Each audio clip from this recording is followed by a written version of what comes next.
Ons is by Jakobus 2 sê ek, vers 14 tot 26. Ek lees vir ons. Wat baat dit my broers as iemand sê dat hy geloof het, maar hy het nie dade nie? Die geloof kan hom tog nie verlos nie. As 'n broer of suster sonder klere en daaglikse kos is, en een van julle sê vir hulle, gaan in vrede, word warm en word versadig, maar julle gee nie vir hulle wat die liggaam nodig het nie. Wat help dit? So is geloof alleen, as dit nie op dade uitloop nie, dood. Maar as iemand sê, jy het geloof, en ek het dade, wys dan vir my jou geloof, sonder dade, en ek sal jou uit my dade, my geloof wys. Glo jy dat God een is? Goed so, ook die demone glo dit, en hulle bewe. Wil jy weet, o nietige mens, dat geloof sonder dade nutteloos is? Is Abraham ons vader nie op grond van sy dade regverdig verklaar, omdat hy sy seun Isak op die altaar geplaas het nie? Kan jy sien dat die geloof meegewerk het met sy dade, en dat vanuit die dade die geloof volkome geword het? En die skrif is vervul wat sê, Abraham het God geglo, en God het sy geloof vir hom as regverdiging gereken, en hy is 'n vriend van God genoem. Julle sien dus, dat 'n mens op grond van dade regverdig verklaar word, en nie deur geloof alleen nie. Is Rahab die prostituut nie ook net so op grond van dade regverdig verklaar, toe sy die boodskappers gasvry ontvang en met 'n ander pad weggestuur het nie? Want net soos die liggaam sonder asem dood is, so is die geloof sonder die dade dood. Ons is by 'n kerntema van Jakobus, 'n groot tema. Die tema word skakel maar eintlik in om te sê, wees daders van die woord. Nee, want julle sal onthou, aan die einde van hoofstuk 1 het hy gesê, wees daders van die woord. Ons hoor, maar wat help het ons hoor, maar ons luister nie. Dit gaan ons nêrens bring nie. Ons mors ons tyd, inteendeel, dis wat hy gesê het in Jakobus 1, vers 22 sê hy, wees daders. Hy sê, as jy nie dit doen nie, mislei jy jouself. Jy mislei jouself. Jy mislei jouself. Hierdie gedeelte word soms verkeerd geïnterpreteer. Verkeerd. En ek dink dit is juis omdat mense nie mooi verstaan hoe om sekere dele van die Bybel by ander dele van die Bybel te laat pas nie. Hierdie gedeelte wil lyk asof dit bots met die doktrine van Paulus, van Efesiërs 2, 9 tot 10. Miskien moet ons hom lees, of miskien kan iemand hom vir ons lees, dan hoef ek nie my plek te lees. Chantal, sal jy vir ons hom lees? Efesiërs 2, jy kan eintlik maar lees van 8 tot 10. Want uit genade is julle gered deur die geloof, en dit nie uit julleself nie, dit is die gawe van God, nie uit die werke nie, sodat niemand mag roem nie, want ons is sy maaksels, sy geskape in Christus Jesus, tot goeie werke, wat God voorberei het, sodat ons daarin kan wandel. So Paulus sê in Efesiërs 2 vers 8 tot 10 sê, uit geloof is ons gered, nie deur werke nie. So nou sê Jakobus vir ons, nee, dit is op grond van Abraham se werke, dat hy as regverdig verklaar word. So nou klink dit of die twee ouens te mekaar praat, maar hulle doen nie. Hulle doen glad nie. Hierdie twee is eintlik twee akkommoderende gedagtes, en al twee verdedig eintlik verskillende stellings, verskillende argumente, soos jy nou sal hoor. Nou hierdie gedeelte kan ons in 3 dele deel. Ons kan sê Jakobus begin met 'n voorstel, dit is vers 14 tot 17. Dit is sy voorstel vir sy hele argument. Dan kom die argument, dit is vers 18 tot vers 15. So die voorstel is 14 tot 17. En dan is die argument 18 tot 15. En dan het hy so, noem dit maar 'n gevolgtrekking in vers 26. Ek het nou gesê 18 tot 15, 18 tot 25, ekskuus.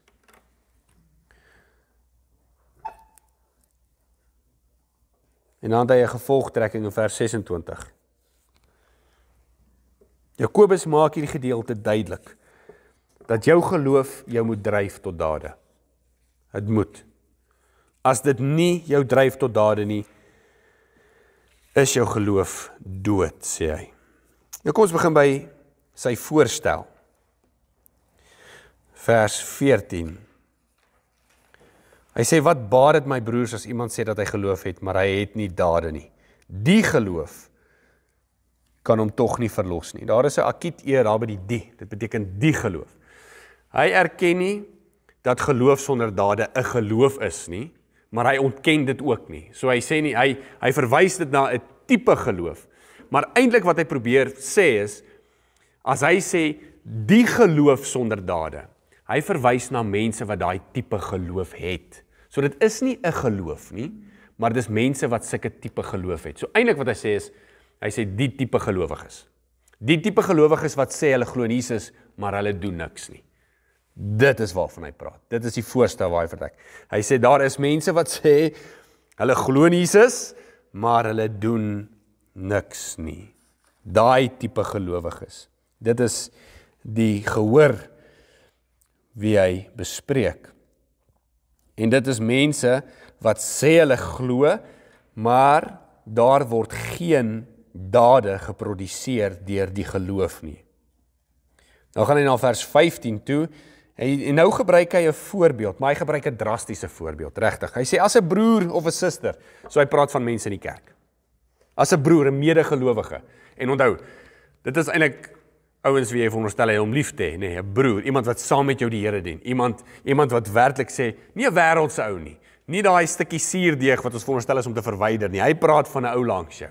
Hy sê as iemand langs jou, 'n broer of suster, 'n medegelowige in Christus, as hy kaal is, dis wat hy sê, sonder klere. As hy kaal is en hy het nie kos nie en hy's honger, hy gebruik daai voorbeeld tot die uiterste toe.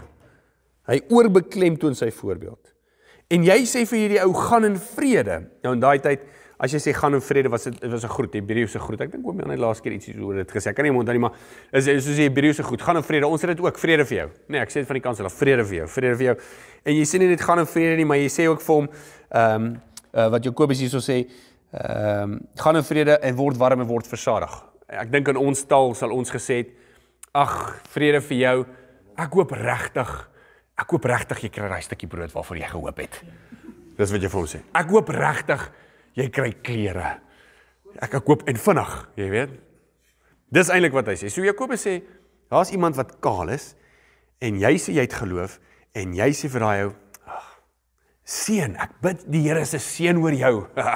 En ek hoop jy kry klere en kos, want ek kan sien jy het 'n behoefte daarin. Dis die voorbeeld wat hy gebruik. So hy wil dit half so vereenvoudig en so simpel laat klink, want dis eintlik die argument waarmee jy besig is. Hy sê dit is 'n simpel argument. Hoe kan jy sê jy glo, maar jy het nie dade nie? En dis hoekom hy sê in vers 16, wat help dit? Wat help dit? Wat help dit? Jakobus probeer uitwys dat dit nie help nie. Dit help nie, jy wens iemand vrede nie, dit help nie, jy sê jy hoop hy kry klere nie, want daai spesifieke persoon is daar voor jou vir 'n rede en vir 'n doel, en jy moet sy behoefte aanspreek. Want dit is eintlik jou geloof wat jou gaan dryf om my behoefte aan te spreek. En nou kom hy in vers 17, en dit is nou eintlik waar die voorstel lê. Die voorstel is dat geloof alleen sonder dade is dood. So is geloof alleen. As dit nie op dade uitloop nie, is dit dood. Dit is sy voorstel. Hy probeer vir jou wys, as jou geloof nie dade het nie, is dit dood. Dis die voorstel. Dis dood. Dis dooie geloof. Beteken niks. Dis dooie saad in die grond. Dit groei nie. Die saad wat op die pad lê, soos ons Sondag gehoor het, nê. Dit is sy voorstel. 'n Bewys van egte geloof is sigbaar deur die vrug van goeie dade. Dis regtig so. 'n Bewys van egte geloof is sigbaar deur die vrug van goeie dade. Net soos jy 'n saad in die grond sal plant en hy sal groei, jy sal sê, hierdie vrug wat hier uitkom, wys vir my dat dit eendag 'n saad was of dat hy 'n wortelkanaal het. As jy die boom sien met die vrug, goeie vrug, en jy sê hy het 'n gesonde wortelkanaal. Niemand sal na 'n boom kyk met gesonde vrug en sê hy het nie 'n wortelkanaal nie. Niemand sal na die grond kyk en sê hier's 'n wortelkanaal, so hier's 'n boom hier voor my nie, maar jy sien nie die boom nie. Dis die argument wat hy maak. Dis so simpel dit is. En dis hoekom hy hierdie drastiese voorbeeld gebruik. Hy sê julle sien wortels, julle sê julle het wortels, julle sê julle het geloof, maar waar's die boom? Waar's die boom? Hy sê daai geloof, daar's nie 'n wortel. Daai wortel is seker dood. Dis wat hy sê. En nou begin hy met sy argument. Nou begin hy sy voorstel begin hy nou motiveer. In vers 18. As iemand sê jy het geloof en ek het dade, wys dan vir my jou geloof sonder dade en ek sal vir jou my dade sonder jou geloof wys. Nou dit klink dalk nou 'n bietjie verwarrend, maar dit is nie. Die eerste punt wat Jakobus maak is om uit te wys dat dade noodsaaklik is. Dade is noodsaaklik om jou geloof te bewys. Vrugte, 'n boom, takke, blare is noodsaaklik om die wortel te bewys. Dis wat Jakobus sê. Dade is noodsaaklik om jou geloof te bewys. Dit is die eerste argument wat hy maak. En hy reageer, eintlik wat hy sê, want as 'n ou vir hom sou sê, ja, ek het geloof, maar daai ou het dade, en hierdie ou het geloof, en hierdie ou het dade, jy weet, baie ouens sou sê, ek het die gawe van geloof, ek het die gawe van dade, ouens sal seker goed sê, maar nou wat hy sê is, as jy sal sien daar in vers 18, hy sê, wys dan vir my jou geloof sonder dade, ekskuus vers 18, maar as iemand sê, jy het geloof en ek het dade, wat hy eintlik sê is, as een persoon sê hy het geloof, en een persoon sê hy het dade, dan sê hy vir jou, dit kan nie so wees nie. Want hy sê, geloof en dade loop hand aan hand. Dit kan nie geskei word van mekaar nie, soos die wortel nie van die boom geskei word nie. Geloof en dade loop hand aan hand, dit kan nie geskei word nie. En nou reageer Jakobus met 'n uitdaging. Hy daag hom uit, hy sê, goed, as jy sê, jy het geloof en jy het dade, dan sê hy vir hulle, wys dan my jou geloof, bewys vir my hoe het jy geloof. Met ander woorde, bewys vir my jy het wortels sonder om vir my die boom te wys. Dis wat hy vra. Hy sê, wys vir my jou geloof sonder dade. Hy sê, dan sal ek uit my dade vir jou wys dat ek geloof het. En dis eintlik al wat jy kan doen. Jy kan mos net wys jou het 'n gesonde wortelsisteem op grond van die vrug wat in jou lewe is. Dis eintlik al wat jy kan doen. Jy kan nie 'n gesonde wortelsisteem bewys as dan die vrug is wat dit bevestig nie. Want geloof is intern. Dade is ekstern. Nee. Hier is die hele konsep wat Jesus ook dra, waarvan die hart van vol is, loop die mond van oor. Dis nie dat ons die mond wil beheer nie, dis wat hy gepraat het met die tong. Onthou julle Jakobus 2? Niemand kan die tong beheer nie, sê hy later hierso in hoofstuk 3. Niemand kan die tong beheer nie. Jakobus wys uit, as daar 'n probleem in jou lewe is dit 'n geloofsprobleem. Ons wil nie net beter dade gaan doen nie, ons wil beter glo. Want as ons beter glo, gaan ons beter doen. Dis wat hy sê. En dit sluit aan by Jesus se bergpredikasie. Nee. Geseënd is die wat arm is van gees, geseënd is die wat treur oor sonde. Hy wys uit, as jy kyk na jou kondisie van jou hart, sal die res van jou lewe verander. Baie mense, soos ek laas gesê het, probeer die vrugte van hulle bome verander, maar die wortel is vrot. Jy kort die Here Jesus vir daai wortel. Dis wat jy kort. Soos ons gesê het met die gelykenis van die saad en die saaier ook, ons almal se harte se grondkondisie is in 'n slegte kondisie. Ons kort die meester tuinier om ons harte te kom verander. Dit is waar die goddelike element inkom. Dit is waar afhanklikheid inkom. Ek kan nie uit myself uit net 'n beter ou wees nie. Ek kan dit dalk doen vir 'n week of vir 'n maand, maar my wortel moet verander. Dis sy argument. Hy sê as jy vir my jou geloof kan wys sonder om enige vrug te wys, dan weet ek nie hoe gaan jy reg kry. Ek sê maar ek kan vir jou my vrug wys en dan kan jy sien my geloof is reg. Dit kan jy sien, sê hy. En dan sy tweede argument wat hy maak, dit is sy eerste en sy tweede argument vir Jakobus se voorstel, gebruik hy 'n goeie voorbeeld van die demone en van die mens. Die Jode ek het al eendag 'n preekie gedoen oor die Shema. Ja, ek weet nie of julle onthou die Shema nie. Ons lees van dit in Deuteronomium 6:4. Die Shema beteken maar net luister. Shema is Hebreëus vir luister. En dis 'n lied, 'n gebed, 'n lied wat hulle gesing het, gebid het elke oggend en elke aand, wat sê, luister o Israel, die Here jou God, die Here jou God is een. Luister o Israel, die Here jou God, die Here is een. Ja, luister o Israel, die Here jou God, die Here is een. En dan gaan hy aan, Deuteronomium 6:4, is 'n lang Shema, wat hulle gememoriseer het in 'n vorm van 'n lied, en dan het hulle dit gebid, en hulle het dit gesing. En nou wat hy probeer uitwys, hier is die Shema, kyk wat sê hy daar so vers 19, glo jy dat God een is? Hoekom, dis 'n vreemde stelling dat hy net so sê, glo jy dat God een is? Hy praat ons nou oor saad en vrug en dade en geloof. Glo jy dat God een is nie? Hy verwys na die Shema. Glo jy Shema? Glo jy God is een, dis wat hy sê. En dan sê hy, die demone glo dit ook. Die demone glo ook God is een. Hy sê, wat maak jou anderste van die demoon? En inteendeel, as die demone glo God is een, bewe hulle. Hierdie bewe is 'n bewe van vrees, hoor. Daai Griekse konteks sê vir ons is 'n bewe van vrees. Hulle is bang. Hulle weet God is een, maar hulle is bang. Maar tog het die demone nie 'n verhouding en vrede met God nie. Hy sê, wat maak jou anderste? Jy sê jy glo en jy glo God is een. Jy kan selfs bewe in vir God se teenwoordigheid en God se almag. Hy sê, maar wat maak jou anderste? Want die demone glo dit ook. Weet jy wat maak jou anderste? Die vrug. Die vrug. Want die gees van God is nie teenwoordig in demone nie. Maar hy is teenwoordig in die gelowige se lewe. En daarom sal die gees, die vrugte van die gees sigbaar raak in die gelowige se lewe. Dis wat hy sê. Wat hy uitbeeld.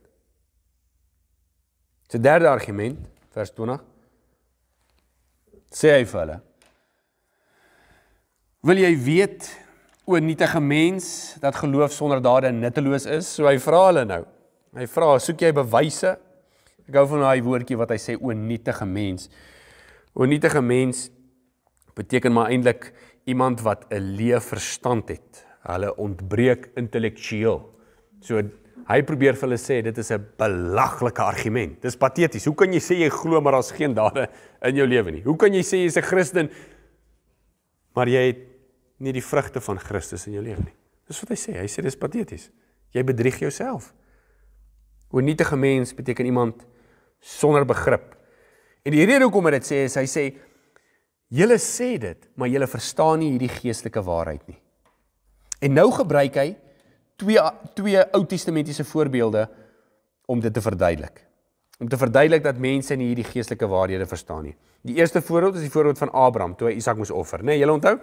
Abraham, Isak gevat op by die berg, Isak op die altaar neergelê, en God het vir hom gesê met hom offer, en het vir hom offer, toe stop, engel van die Here hom, en dit was 'n toets gewees.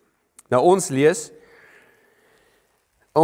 dat Abraham regverdig verklaar was in Genesis 15:6.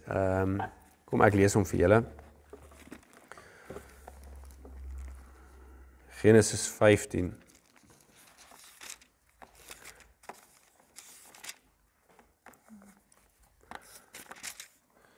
Wat dit sê? Hy het die Here geglo en hy het dit vir hom as geregtigheid toegereken. So sal jou nageslag wees. Hy het vir hom 'n belofte gemaak. Hy het die Here geglo. En toe hy die Here geglo het, toe was hy geregtig. Geregtig beteken om reg te wees met God. Dit was in Genesis, dis interessant, dit was in Genesis 15. In Genesis 22 moes hy vir Isak offer. So, hier kom die argument in die legkaart van geloof en van dade. Paulus sê, ons is gered deur geloof alleen. Nee, sodat ons nie op onsself kan roem nie. Geloof alleen. Omdat ek glo in Jesus, is ek gered. Nee. Maar hier kom Jakobus en sê, maar, jy sê het geloof, maar jy het nie dade nie. Nou, hoe gebruik hy Abraham om daai konsep eintlik mooi te verduidelik? Abraham het eers geglo, en toe was hy regverdig. Maar wat Jakobus sê is, as Abraham regtig geglo het, dan sou sy dade dit bevestig het. En dit het. Want hy was bereid om sy seun met 'n steekmes te steek. Nee? Hy het dit geglo. As dit nie regte geloof was nie, sou hy nooit Abraham op die altaar gesit nie. Abraham se daad het bevestig wat Abraham geglo het. So wat Paulus sê en wat Jakobus sê, skakel eintlik by mekaar in. Paulus sê ons is gered deur geloof. Jakobus sê ja, as jou geloof eg is, gaan ons dit kan sien. So, ons is nie gered deur oppervlakkige geloof nie. Ons is gered deur regte geloof. Onthou net, Paulus se argument was teen wettisisme, nê. Die Jode het gedink, dieselfde soos die Rooms-Katolieke, hulle glo dat as jy goeie goed doen, dan is God tevrede met jou en dan gaan jy in die hemel inkom. So dit is 'n skaal. Hoe meer goed jy doen, as jou goeie goed meer is as jou slegte goed, dan gaan jy in die hemel ingaan. Maar Paulus sê, jy's nie daardeur gered nie, want jy kan nie daaroor spog nie, want jy doen nie goeie goed nie. Jy gaan nooit genoeg goeie goed kan doen nie. Hy sê, jy is gered omdat Jesus goeie goed gedoen het, en omdat jy jou vertroue en jou hoop in Jesus sit. Met ander woorde, Jy is gered omdat jy glo. Dis wat Paulus sê. Sy argument was teen wettisisme. Jakobus se argument is teen oppervlakkige geloof. So dis twee verskillende argumente wat hulle staan. Jakobus sê, ja, jy is gered deur geloof, maar as jy regte geloof het, sal ek dit kan sien by jou. Dis wat hy sê. So hulle weerspreek nie mekaar nie. Dis twee doktrines wat eintlik mooi by mekaar inpas. En dis vers wat hy gebruik van Abraham. Abraham het Isak geoffer, so hy het eers geloof gehad. Dis waar, ons kry eers geloof, en dan uit die geloof word ons geloof bevestig deur dade. En toe wil hy sy seun offer. En dan gebruik hy 'n tweede voorbeeld. Die voorbeeld van Rahab.